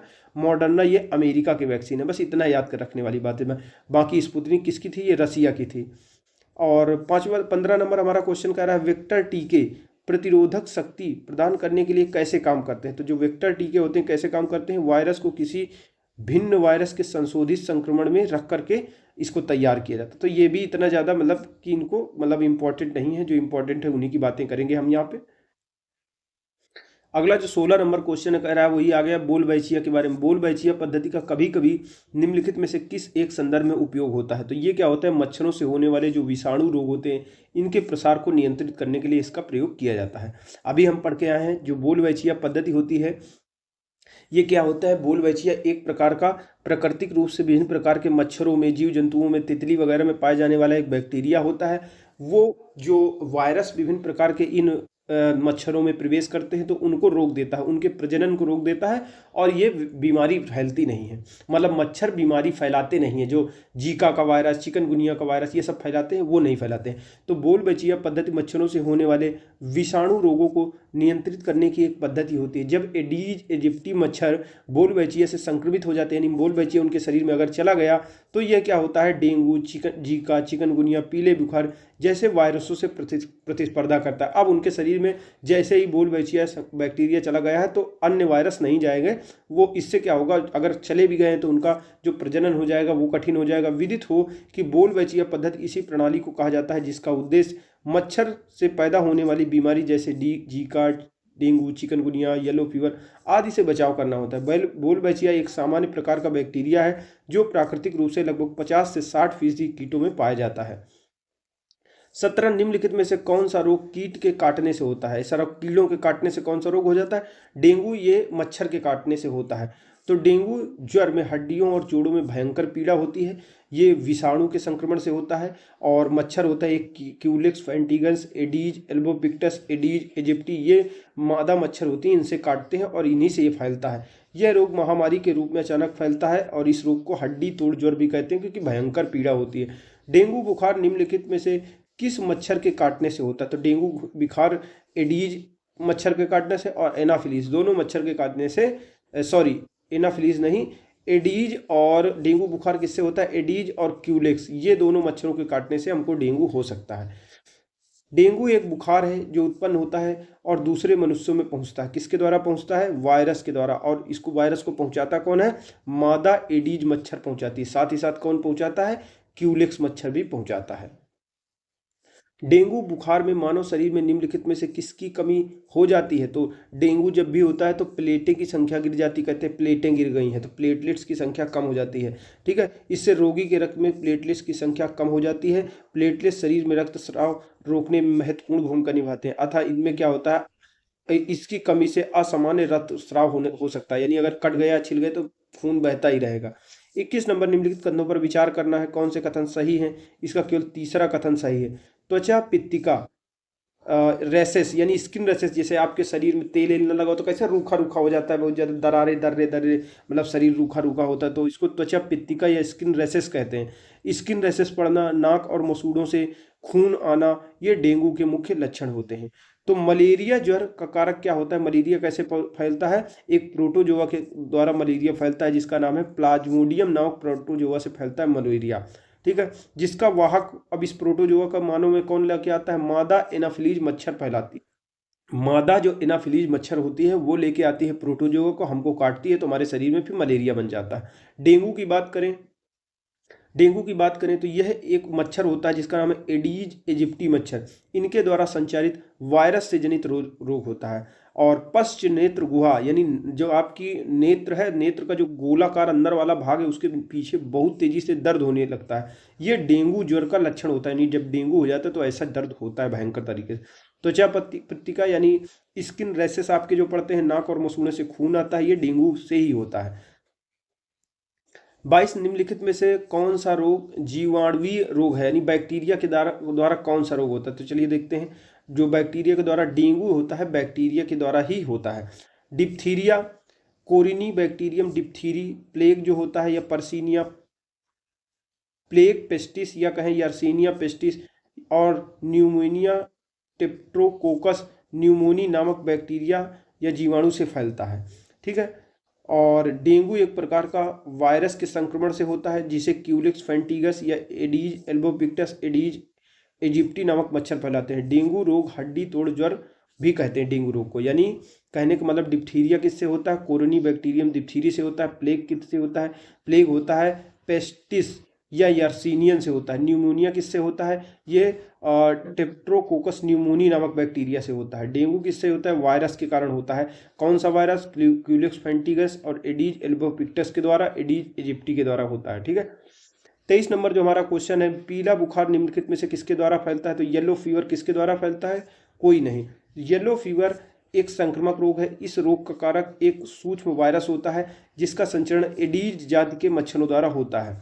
24 नंबर निम्नलिखित रोगों में से कौन टाइगर मच्छरों द्वारा संचालित नहीं होता? टाइगर मच्छरों द्वारा क्या होता है क्या नहीं? जापानी एन्सेफेलाइटिस इसके द्वारा टाइगर मच्छर के द्वारा नहीं होती। बाकी टाइगर मच्छर से डेंगू, चिकनगुनिया, पीत ज्वर सभी होते हैं। एडीज एल्बोपिक्टस इसको टाइगर मच्छर भी कहा जाता है। इसके कारण पीत ज्वर, dengue, chikungunya, Saint Louis encephalitis जैसे रोगों के कारण विषाणु का वाहक बनता है। यानी एंसेफ्लाइटिस होती है, लेकिन सेंट लुइस एंसेफ्लाइटिस इसके कारण होती है, एडीज एल्बोपिक्टस। लेकिन जो जापानी एंसेफ्लाइटिस होती है ये किस वायरस के कारण होती है? फ्लेवी विवराइडी कुल के वायरस के द्वारा होती है। इस विषाणु को वायरस को लेकर कौन जाता है? क्यूलेक्स प्रजाति का मच्छर लेकर जाता है। इस विषाणु से मानव और जंतु यानी जैसे इंसान को भी हो जाएगा, सूअर और जंगली पक्षी भी संक्रमित हो जाते हैं। जापानी इंसेफ्लाइटिस रोग मानव मस्तिष्क पर बुरा प्रभाव डालता है, इसीलिए सूअरों को मानव रिहायशी क्षेत्रों से दूर रखा जाता है ताकि ये रोग ना हो, इसका उन्मूलन किया जा सके। हाइड्रोफोबिया किसके द्वारा होता है? तो हाइड्रोफोबिया होता है वायरस के द्वारा। ठीक है, वायरस के द्वारा होने वाली बीमारी। पानी से डरने की प्रक्रिया को हाइड्रोफोबिया कहते हैं। इसमें रोगी पानी के सामान्य प्रयोग से नहीं डरता, घर में पानी पी लेगा, नहा लेगा, धो लेगा, शौच हो आएगा, लेकिन जब कभी बड़े पानी के समूह में जैसे पोखरे में जाएगा, तालाब, झील, समुद्र के पास जाएगा, तैरने से घबराएगा। हाइड्रोफोबिया क्या होता है? रेबीज का पुराना नाम भी है, यानी रेबीज का पुराना नाम हाइड्रोफोबिया भी है। रेबीज का विषाणु केंद्रीय जो नाड़ी तंत्र या कहें केंद्रीय तंत्रिका तंत्र को जाके प्रभावित करता है। मस्तिष्क हमारा और मेरु रज्जु जो दिमाग, मेरु रज्जु यानी रीढ़ की हड्डी में जो अंदर दिमाग का भाग है, इस पर चढ़ी झिल्ली में सूजन आ जाने से होने वाला रोग कौन सा होता है? तो मेनिंजाइटिस होता है, क्योंकि दिमाग के ऊपर और रीढ़ की हड्डी के अंदर जो दिमाग का भाग होता है उसमें क्या होता है? एक झिल्ली चढ़ी होती है, उस पर जो रोग हो जाता है सूजन आ जाने से, उसको मेनिंजाइटिस रोग कहते हैं। तो मेनिंजाइटिस वायरस, बैक्टीरिया या अन्य माइक्रो ऑर्गेनिज्म के संक्रमण से मस्तिष्क और मेरु रज्जु पर जो चढ़ी झिल्ली होती है उसमें सूजन आ जाने से होने वाला रोग है। भारत में जन्मे प्रत्येक 200 शिशुओं में एक अतिसार से मर जाता है। जिसका कारण क्या है? यानी 200 बच्चे पैदा होते हैं तो एक तो हमारा अतिसार से ही मर जाता है। अतिसार का मतलब होता है डायरिया। तो ये किसके द्वारा होता है? रोटा वायरस के द्वारा होता है। तो वायरस, बैक्टीरिया, अन्य परजीवियों के संक्रमण के द्वारा अतिसार यानी डायरिया का रोग हो सकता है। वयस्कों में डायरिया का प्रमुख कारण नोरो वायरस होता है और बच्चों में रोटा वायरस संक्रमण से डायरिया होता है। तो डायरिया जो बच्चों में होता है वो रोटा वायरस के कारण होता है, और जो बड़े लोग होते हैं उनको नोरो वायरस के कारण होता है। इसको याद रखिएगा। अगला 28 नंबर जो हमारा क्वेश्चन है वो कह रहा है, यदि कोई मानवीय रोग विश्व के बृहद क्षेत्र में फैल जाए तो उसे क्या कहते हैं? तो विश्व के बहुत बड़े क्षेत्र पे, वैश्विक लेवल पे फैल जाए तो उसको पैंडेमिक कहते हैं। अब व्याख्या पढ़ते हैं, समझ में आ जाएगा।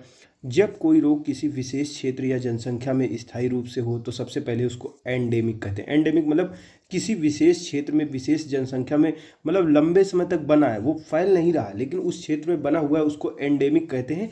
यानी किसी क्षेत्र विशेष में, किसी क्षेत्र विशेष में रहने वाले लोगों में स्थायी रूप से बना हुआ है। ठीक है, लेकिन मान लीजिए कोई ऐसा रोग है, वो संक्रामक रोग है और किसी जनसंख्या में, किसी क्षेत्र के लोगों में बड़ी तेजी से, बहुत ही कम समय में तेजी से फैल रहा है। तो जब फैल रहा है तो उसको एपिडेमिक कहेंगे, और वैश्विक स्तर पर जब ये फैलने लगे तो इसी को पैंडेमिक कहा जाता है।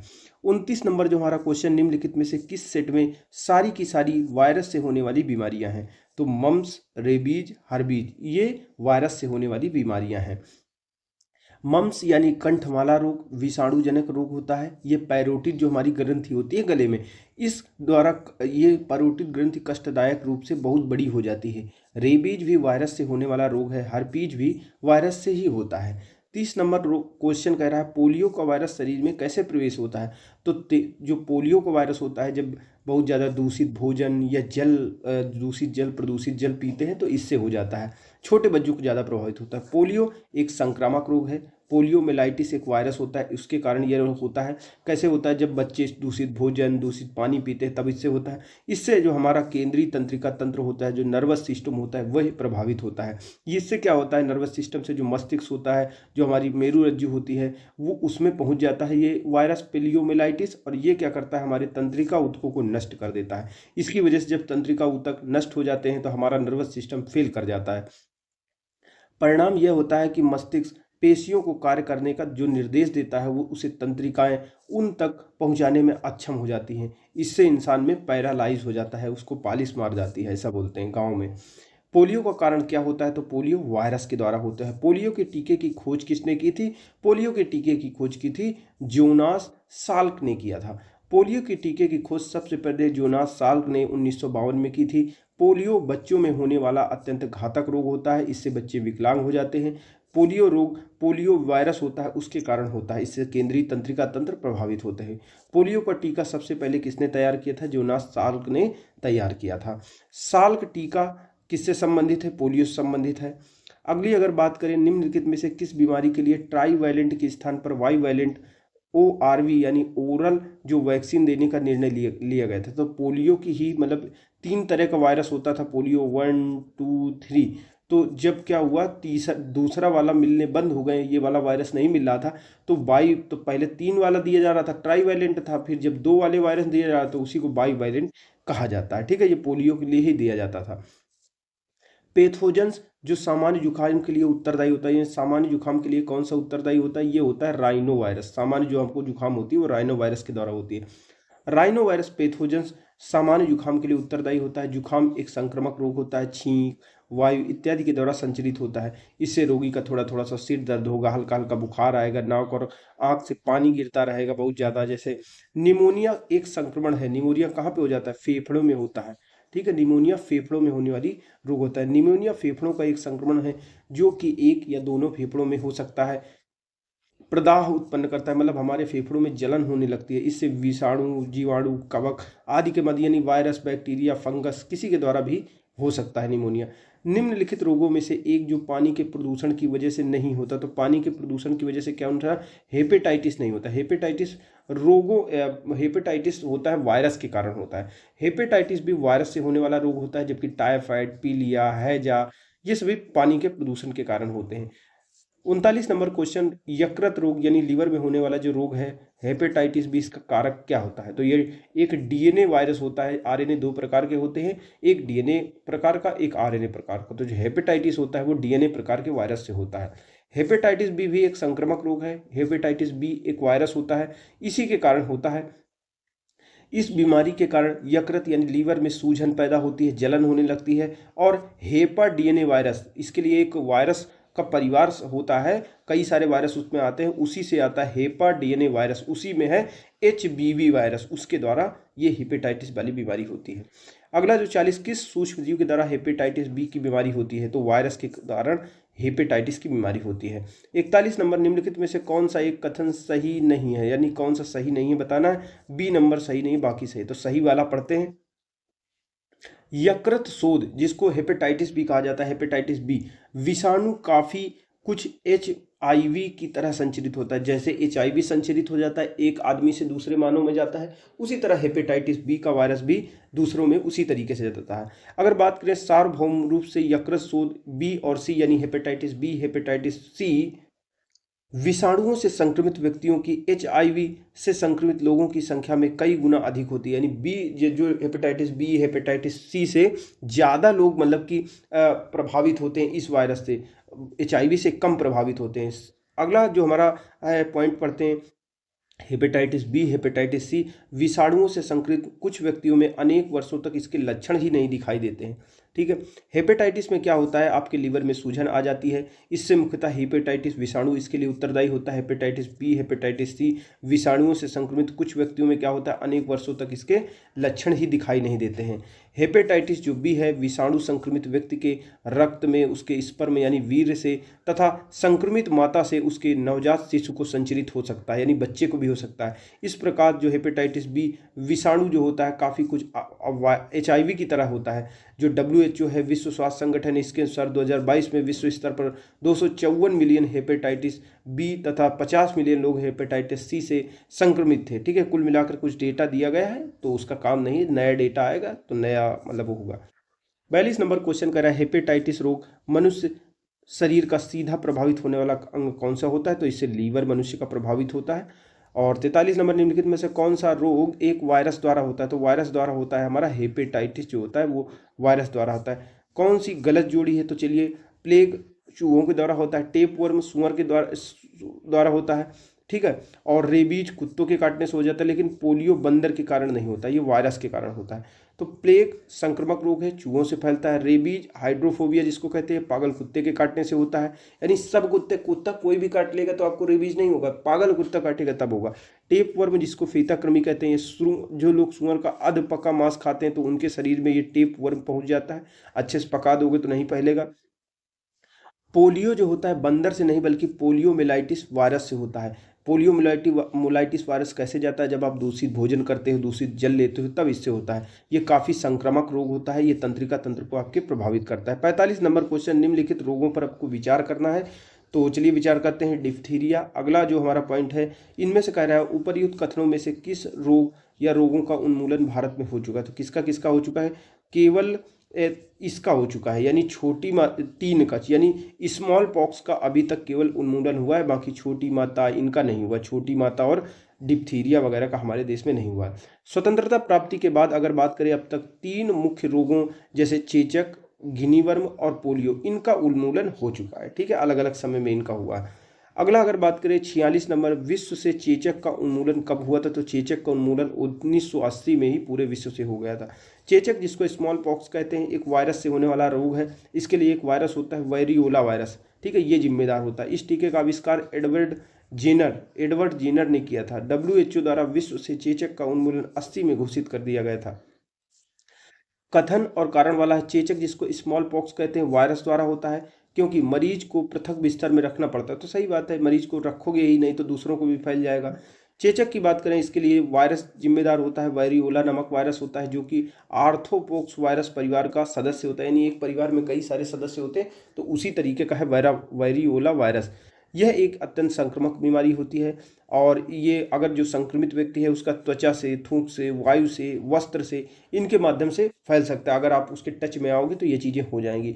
यह रोग मुख्यतः त्वचा को प्रभावित करता है। चेचक त्वचा में ही होता है, उसमें फफोले टाइप में निकल आते हैं, बिल्कुल फोड़े फोड़े बड़े से।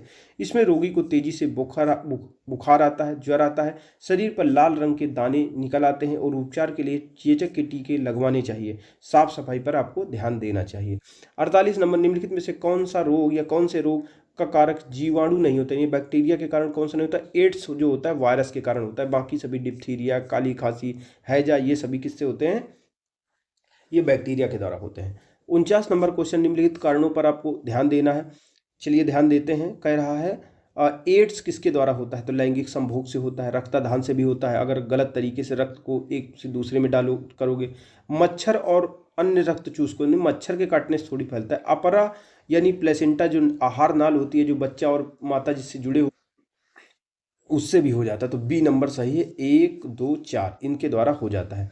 एड्स किससे होता है? HIV एक वायरस होता है, उसके द्वारा होता है। इसके शरीर की रोग प्रतिरोधक क्षमता क्षीण हो जाती है। ये बहुत ही घातक और जानलेवा होता है। लैंगिक संभोग, दूषित रक्तादान, संक्रमित माता से अपरा यानी प्लेसेंटा द्वारा बच्चे में भी हो जाता है, लेकिन कई तरीके से नहीं होता। जिसका सूखे चुंबन, खांसी, चीख, मच्छरों के काटने से इनसे नहीं होता। HIV एड्स रोग नहीं फैलता। कैसे नहीं फैलता है? मच्छर के काटने से नहीं फैलता है। 51 नंबर क्वेश्चन, कथन कारण दिया है। एड्स में विशिष्ट रक्षा प्रणाली प्रभावित हो जाती है, यानी हमारी जो शरीर का डिफेंस सिस्टम होता है वो ही पूरी तरीके से प्रभावित हो जाता है। एड्स में टी लिम्फोसाइट पूर्णतः नष्ट हो जाते हैं। व्याख्या देखते हैं। सही विवेचना कर रहा है। जो टी लिम्फोसाइट होता है वो पूरी तरीके से नष्ट हो जाते हैं। टी लिम्फोसाइट क्या है? एक प्रकार की श्वेत रक्त कणिकाएं हैं, यानी टी लिम्फोसाइट एक प्रकार की WBC होती है। रोगों से लड़ने वाली हमारी प्रतिरक्षा प्रणाली हमारी बढ़ाती है। जब HIV का संक्रमण हो जाता है तो ये जो टी लिम्फोसाइट वाली कोशिकाएं होती हैं ये नष्ट हो जाती हैं। शरीर की प्रतिरक्षा प्रणाली क्षीण हो जाती है, पूरी डिफेंस सिस्टम खत्म हो जाता है। एक रोगग्रस्त मानव शरीर की निम्न अवस्थाओं पर विचार कीजिए। चलिए देखते हैं कौन से एड्स के लक्षण है। तो एड्स में कौन कौन से लक्षण होते हैं? ये सारी चीज़ें एड्स के लक्षण होते हैं। सूझे हुए लसिका पर्व रहेंगे, रात में आपको पसीना आएगा, दिमाग में भूल जाओगे कहाँ क्या रखे थे, चीज़ें भूल जाएंगी, आपका वजन तेजी से घटेगा। ये सभी एड्स जो रोग हो जाता है उसके लक्षण होते हैं। ठीक है, तो यही सभी दिया है। और इसमें शरीर क्या होता है, इतना कमजोर हो जाता है कि रोगी कई प्रकार के संक्रमण रोगों से ही उसकी मृत्यु हो जाती है। 53 नंबर हमारा क्वेश्चन क्या कह रहा है? HIV द्वारा होने वाला रोग कौन सा? HIV द्वारा होने वाला रोग है एड्स। HIV के द्वारा होता है। HIV को मतलब है, फुल फॉर्म होता है ह्यूमन इम्यूनो डिफिशियंसी वायरस, यानी ह्यूमन यानी आदमी के इम्यून सिस्टम को कम करने वाला, खत्म करने वाला वायरस ये होता है। इसके कारण एक एड्स रोग हो जाता है। एड्स का फुल फॉर्म क्या है? एक्वायर्ड इम्यूनो डिफिशियंसी सिंड्रोम होता है। शरीर की रोग प्रतिरोधक क्षमता क्षीण हो जाती है। और सर्वप्रथम ये रोग 1981 में मध्य अमेरिका में आया था। अब ये पूरे के पूरे विश्व में फैल चुका है। इससे क्या होता है? T4 लिम्फोसाइट HIV के प्रमुख पोषक लक्ष्य होता है, यानी यही टी लिम्फोसाइट जो कोशिका होती है यहीं के ऊपर जाके बैठ जाता है, इसी के ऊपर टारगेट करता है। एड्स का कारक क्या होता है? वायरस होता है। एड्स का कारक जो एड्स है इसका फुल फॉर्म क्या है? Acquired immuno deficiency syndrome. Acquired immuno deficiency syndrome. AIDS किसके कारण होता है? तो एड्स होता है वायरस के कारण होता है, ठीक है। और एड्स निम्न कारणों में से किसके द्वारा होता है? वायरस के कारण होता है। एड्स विषाणु में क्या होता है? या तो डीएनए होगा या आरएनए होगा। आरएनए प्लस प्रोटीन होता है, यानी एड्स के वायरस में क्या होता है? जो वायरस होते हैं इसमें क्या होता है? आरएनए या तो होगा, ठीक है, आरएनए होगा या डीएनए होगा, ठीक है। दोनों तरह के होते हैं, आरएनए वाले भी होंगे, डीएनए वाले होंगे। तो हमारा जो एड्स वाला वायरस है क्या है? आरएनए प्लस प्रोटीन होती है इसमें। एचआईवी एक तरह का रेट्रोवायरस है। आरएनए के निर्माण के लिए आनुवंशिक सूचनाएं देने वाले वायरस के प्रकार को रेट्रोवायरस कहते हैं। जो आरएनए प्रकार का होता है उसको रेट्रोवायरस भी कहा जाता है। एचआईवी धनात्मक एकल रेशे वाले आरएनए की 2 प्रतियों से मिलकर बना होता है। 59 नंबर क्वेश्चन कह रहा है निम्नलिखित कथनों पर आपको विचार करना है, बताना है कौन सा सही है, तो केवल दूसरा सही है, ठीक है। कभी कभी सामान्य जुकाम एडिनो वायरस के कारण होता है, जबकि एड्स जो होता है रेट्रो वायरस के कारण होता है। तो ये सही है। जब एड्स होता है, जो हमको सामान्य जुकाम हो जाता है, वो एडिनो वायरस से होता है, और एड्स होता है रेट्रो वायरस, क्योंकि जो आरएनए वायरस होते हैं, आरएनए से बने होते हैं, उन्हीं को रेट्रो वायरस कहा जाता है। एडिनो वायरस अगर बात करें, एडिनो वायरस सामान्य विषाणु। एडिनो वायरस क्या होते हैं? एक प्रकार के सामान्य वायरस होते हैं। वायरसों का समूह होता है जो आंख, फेफड़े, तंत्रिका तंत्र इनको संक्रमित करते हैं। रेट्रो वायरस में आनुवांशिक पदार्थ के रूप में डीएनए होता है, डीएनए के स्थान पर आरएनए होता है। रेट्रो वायरस में क्या होता है? ये मान लीजिए जब भी कभी रेट्रो वायरस की बात आएगी तो उसके जो अंदर रहेगा, जो कहने का मतलब है डीएनए, आरएनए में केवल आरएनए ही होता है। इससे बुखार, खांसी, दस्त ये समस्याएं उत्पन्न हो जाती है। सामान्य सर्दी में क्या होता है? एडिनो वायरस के कारण होती है। सामान्य सर्दी एडिनो वायरस के कारण होती है, जबकि एड्स का कारक एचआईवी संक्रमण रेट्रो वायरस के कारण होता है।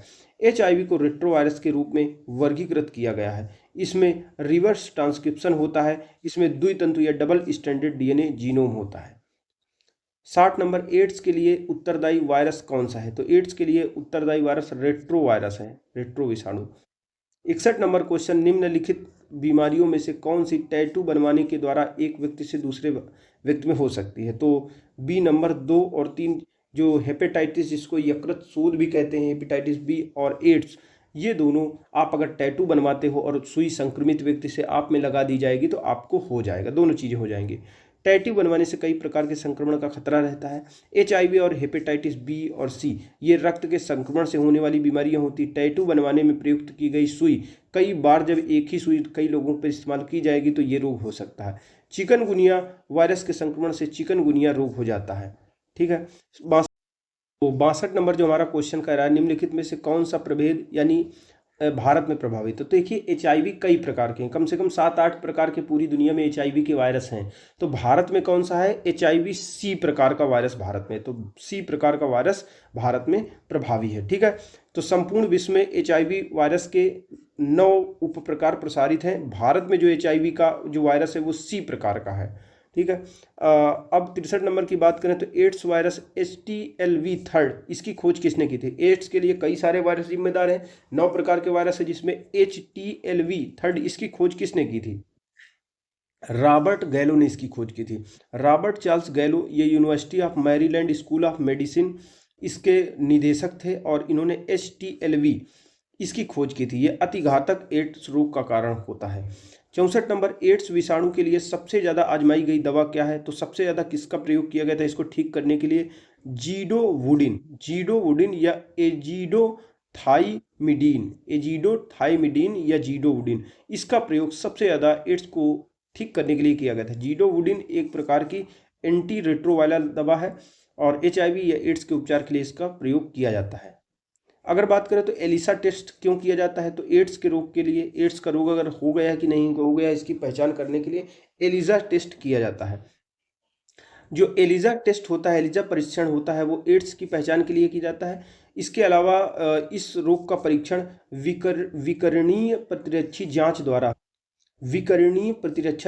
भी किया जाता है। ध्यान दो कि एड्स अत्यंत संक्रामक रोग होता है, और ये इससे क्या होता है? WB से प्रभावित होती है। एलिसा का फुल फॉर्म क्या है? एंजाइम लिंक्ड इम्यूनोसॉर्बेंट एसे, एंजाइम लिंक्ड इम्यूनोसॉर्बेंट एसे, ये एलिसा का फुल फॉर्म है। 66 नंबर, जापानी एन्सेफलाइटिस का कारक विषाणु मनुष्य शरीर के किस हिस्से को संक्रमित करता है? तो जापानी एन्सेफेलाइटिस का जो वायरस है वो कहाँ पे टारगेट करता है? वो करता है मस्तिष्क को। जापानी एन्सेफेलाइटिस जो रोग है इसका कारक कौन सा वायरस होता है? इसका वायरस का नाम है जापानी एन्सेफेलाइटिस। किस वायरस के कारण होता है? फ्लेविविराइडी ये वायरस होता है। ये किससे फैलता है? तो एक मच्छर होता है जिसका नाम है क्यूलेक्स प्रजाति का मच्छर, उसके काटने से फैलता है। क्यूलेक्स प्रजाति का मच्छर है और मच्छर का नाम है क्यूलेक्स ट्रीटी नियोरिंकस, ये नाम है। इस विषाणु से मानव और जानवर यानी सुअर, जंगली पक्षी और मानव सभी इससे संक्रमित हो जाते हैं। जापानी एन्सेफेलाइटिस रोग मानव मस्तिष्क इससे प्रभावित होता है, इंसान का दिमाग प्रभावित होता है। इसीलिए सुअरों को मानव रिहायशी क्षेत्र से दूर रखने के लिए कहा जाता है ताकि इसको ठीक किया जा सके। जापानी एन्सेफेलाइटिस का कारक क्या होता है, कैसे फैलता है? तो ये फैलता है विषाणु के द्वारा फैलता है। सुअरों को मानव रिहायशी क्षेत्र से दूर रखना किसके उन्मूलन में सहायक होता है? तो जापानी एन्सेफेलाइटिस को ठीक करने के लिए कहा जाता है ऐसा। निम्नलिखित में से किस रोग को एंटीबायोटिक्स द्वारा आप ठीक नहीं कर सकते हो? तो जो खसरा होता है जिसको मीजल्स कहते हैं, इसको एंटीबायोटिक दे के आप खत्म नहीं कर सकते हो। मीजल्स यानी खसरा बच्चों में होने वाला एक प्रमुख विषाणुजन्य रोग होता है जिसको एंटीबायोटिक द्वारा ठीक नहीं किया जा सकता है, जबकि विकल्प में से शेष रोग जैसे कुष्ठ, टिटनेस, हैजा ये सभी जीवाणुजन्य रोग होते हैं जिन्हें विभिन्न प्रकार के प्रतिजैविकों द्वारा ठीक किया जा सकता है। खसरा बीमारी होती है। खसरा कैसे होता है? तो खसरा वायरस से होता है। निम्न में से कौन सी संक्रामक बीमारी नहीं है? तो सभी जितनी बीमारियां दी गई हैं, चाहे एड्स हो, गलसुआ हो, छोटी माता हो, हर्पीज हो, ये सभी संक्रामक बीमारी, इसलिए उत्तर नहीं होगा। रानीखेत बीमारी किससे होती है? तो ये मुर्गियों से हो जाती है, मुर्गियों से, बतखों से। रानीखेत बीमारी मुर्गियों से होने वाली एक प्रमुख बीमारी होती है जो अत्यंत ही संक्रामक है, इन्फेक्शियस है। ये विषाणु के द्वारा रानीखेत बीमारी मुर्गियों से होती है और एक वायरस इसके द्वारा फैलाता है। ठीक है, वायरस के द्वारा ये फैलती है। दुधारू पशुओं की निम्नलिखित बीमारियों में से कौन सी संक्रमणीय है? यानी दुधारू पशुओं में कई सारी बीमारियां हो जाती है, तो कौन सी ऐसी बीमारी है जो एक से दूसरे में फैलती है? तो डी चारों ऐसी बीमारियां हैं। जैसे उनको फुट एंड माउथ रोग अगर हो गया है तो दूसरे जानवरों में फैल जाएगा। ब्लैक क्वार्टर रोग हुए तो दूसरे जानवरों में फैल जाएगा। काउ पॉक्स है, एंथ्रैक्स है, ये चारों जो हैं वो एक जानवर में है तो दूसरे जानवरों में फैल सकती हैं। फुट एंड माउथ रोग मवेशियों में होने वाला एक विषाणुजन्य रोग है, संक्रमणशील रोग है। एंथ्रैक्स जो है बैसिलस एंथ्रासिस नामक जीवाणु द्वारा मवेशियों में होने वाला एक ये किसके द्वारा? फुट एंड माउथ रोग किसके द्वारा होता है? वायरस के द्वारा होता है। एंथ्रैक्स बैसिलस किसके द्वारा होता है? ये होता है जीवाणु द्वारा होने वाला। ब्लैक क्वार्टर किसके द्वारा होता है? ये भी भेड़ों में होने वाला संक्रामक रोग होता है। काउपॉक्स भी एक मवेशियों में होने वाला वायरस जनित रोग होता है। 74 नंबर क्वेश्चन, विश्व के कुछ भागों में विद्यमान पशुओं का फुट एंड माउथ रोग किसके कारण होता है? तो फुट एंड माउथ रोग हम पढ़ के आए किसके कारण होता है? वायरस के द्वारा होता है। ठीक है, वायरस के द्वारा होता है। गाय, भैंस, भीड़, बकरी, सूअर आदि पशुओं में खुरपका, मुंह पका, foot and mouth disease virus के द्वारा होता है। और इस रोग का कारक क्या होता है? पिकोरना विरिडे, पिकोरना विरिडे कुल का एप्थो वायरस होता है। यानी एक कुल का नाम है, वायरस का नाम है एप्थो वायरस और इसके वंश कुल का नाम है पिकोरना विरिडे है, जिसे एम्फी विषाणु भी कहा जाता है। यानी सीधी सी बात रखिए कि जो खुरपका, मुंह पका ये होता है, ये वायरस के कारण होता है, बस इतना याद रखिएगा। 75 नंबर, फुट और माउथ रोग निम्नलिखित में से प्रमुखता में किसमें पाया जाता है? तो फुट एंड माउथ रोग किसमें हो जाता है? सभी में, मवेशियों में, सुअरों में, मवेशी भेड़ में, भेड़ बकरियों में पाया जाता है। 2011 को, यह देखिए 12 का क्वेश्चन है, यानी करंट का क्वेश्चन है, फिर भी देख ले। 2011 को पशुओं में होने वाली किस बीमारी के लिए चिन्हित किया गया था? तो पशुओं को बहुत ज़्यादा बीमारी हो रही थी। कौन सी बीमारी? रिंडर पेस्ट बीमारी बहुत ज़्यादा हो रही थी 2011 में, इसको लिए इसका वर्ष घोषित कर दिया गया था। 77 नंबर क्वेश्चन हमारा कह रहा है, निम्नलिखित में से कौन सा बर्ड फ्लू का विषाणु है? तो बर्ड फ्लू होता है H5N1, यानी H5N1, इसी को बर्ड फ्लू के नाम से जाना जाता है। बर्ड फ्लू या एवियन इन्फ्लुएंजा, यह रोग इसी का, बर्ड फ्लू एवियन इन्फ्लुएंजा का ही प्रचलित रूप है, यानी एवियन इन्फ्लुएंजा को ही प्रचलित रूप में बर्ड फ्लू कहा जाता है, जो कि H5N1 नामक वायरस के कारण पैदा होती है। यह एक संक्रामक रोग होता है, पक्षियों विशेष करके मुर्गे, मुर्गियों और बतखों में होता है बर्ड फ्लू। ठीक है, इनमें होता है। H5N1 वायरस मनुष्य में दो तरीके से मनुष्य को प्रभावित करता है। एक तो सीधे मनुष्य सीधे मुर्गियों से मनुष्यों में पहुंच जाता है, दूसरा किसी संक्रमित आदमी के जरिए भी फैल सकता है। यानी जैसे मुर्गी मुर्गा है, उनको ये वायरस है H5N1 है, तो उनके मुर्गियों के संपर्क में रहेगा, उसको हो जाएगा, या फिर जो व्यक्ति संक्रमित हो रहा है उसके संक्रमण के समीप कोई आएगा तो उसको भी ये बीमारी हो जाएगी। निम्नलिखित में से कौन सा बर्ड फ्लू का कारक है? तो बर्ड फ्लू का कारक है H5N1। 79 नंबर, जो विश्व महामारी है H5N1 जो इन्फ्लुएंजा, इसको किसको कहते हैं? ये होता है बर्ड फ्लू, इसको कहा जाता है। 80 नंबर, H5N1 वायरस जो है प्राय समाचार पत्रों में निम्नलिखित में से किस एक बीमारी के संदर्भ में प्रयोग किया जाता है? तो H5N1 किसके लिए प्रयोग किया जाता है? स्वाइन फ्लू, सुअरों से होने वाला रोग। तो स्वाइन फ्लू इन्फ्लुएंजा कुल के अंतर्गत सुकर इन्फ्लुएंजा वायरस, यानी सुअरों द्वारा जो फैलने वाला वायरस होता है, द्वारा फैलाया जाने वाला एक संक्रमण है। इस वायरस को H5N1 विषाणु भी कहा जाता है।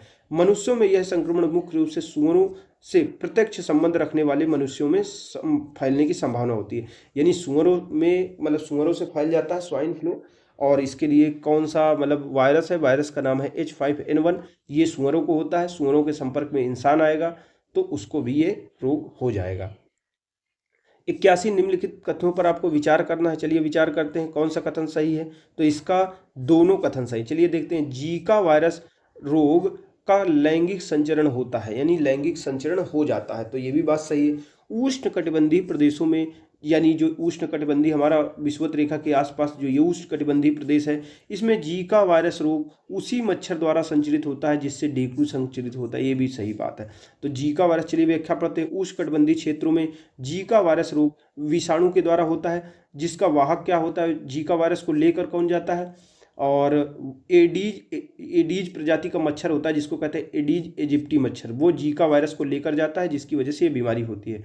ये वही मच्छर होता है जिसकी वजह से एडीज इजिप्टी के कारण जीका वायरस हो जा रहा है, इसके कारण बीमारी हो जा रही है। साथ ही डेंगू, चिकनगुनिया, पीत ज्वर भी इसी वायरस के कारण होता है। जीका वायरस का लैंगिक संचरण होना संभव है। 82 नंबर, निम्नलिखित में से किस जोड़े का मिलान सही नहीं है? तो चलिए देखते हैं किसका सही नहीं है। ए नंबर, इबोला वायरस चेचक इबोला वायरस से नहीं होता है। ठीक है, अब व्याख्या देखते हैं। जीव सांख्यिकी पहचान, यानी जो आपकी बायोमेट्रिक ली जाती है उसमें क्या होता है? बायोमेट्रिक जीव सांख्यिकी पहचान, आपकी उंगली का छापन लिया जाता है, आपकी हाथ का जो वो होते हैं लिए जाते हैं, उसके बाद आपकी आइरिस स्कैन की जाती है। क्लोनिंग में क्या होता है? क्लोन बनाया जाता है जिससे क्या होता है, पूरी की पूरी जैसे जनक होता है, पेरेंट होता है, वैसे ही उसकी संतति होती है। तो क्लोनिंग में क्या होता है? आनुवांशिक प्रतिकृति बनाई जाती है, पूरी तरह फोटोकॉपी होती है, एक भी बदलाव नहीं होता इसमें रंग रूप बीमारी सब कुछ सेम होता है, शकल भी सेम होती है क्लोनिंग तकनीक में। डीएनए फिंगर प्रिंटिंग, इसमें क्या होता है? अपराधी की पहचान करने, पैतृक की पहचान करने के लिए इसका प्रयोग किया जाता है। लेकिन इबोला की बात करें तो यह रक्तस्रावी बुखार है, यानी इसमें अगर कट जाए कहीं से आपका तो रक्त बहता रहता है इबोला के कारण, ये इबोला वायरस के कारण होता है। इबोला क्या है? इबोला एक नदी है जो कांगो अफ्रीका महाद्वीप में पड़ती है। WHO ने 2014 में इसको आपदा घोषित कर दिया था, इबोला वायरस को। अगला 83 नंबर जो हमारा क्वेश्चन है वो कह रहा है इबोला क्या है? तो इबोला एक प्राणघातक वायरस है। ठीक है, इबोला एक प्राणघातक विषाणु है जो पश्चिमी अफ्रीका के देश में महामारी के रूप में एक समय फैल चुका था। इस रोग की पहचान सबसे पहले इबोला जो नदी बहती है अफ्रीका महाद्वीप में, उसके पास एक छोटा सा गांव था, उसी में इसकी पहचान की गई थी, इसीलिए इसका नाम पड़ा था इबोला। इबोला एक ऐसा रोग होता है जो मरीज के संपर्क में आने से फैलता है। इसे विश्व स्वास्थ्य संगठन ने 2014 को अंतर्राष्ट्रीय स्वास्थ्य आपदा घोषित कर दिया था। 84 नंबर, इसलिए मतलब अंतर्राष्ट्रीय स्वास्थ्य आपदा 2014 में इसको घोषित कर दिया गया था, किसको? इबोला को, कि अगर दूसरी जगह पर फैलेगा तो दिक्कत देगा। इबोला वायरस का नाम लिया गया है, किससे लिया गया है? एक नदी के नाम पर लिया गया है। ठीक है, उसी के बगल में एक गांव था इबोला नदी, उसी से ये नाम पड़ा इबोला।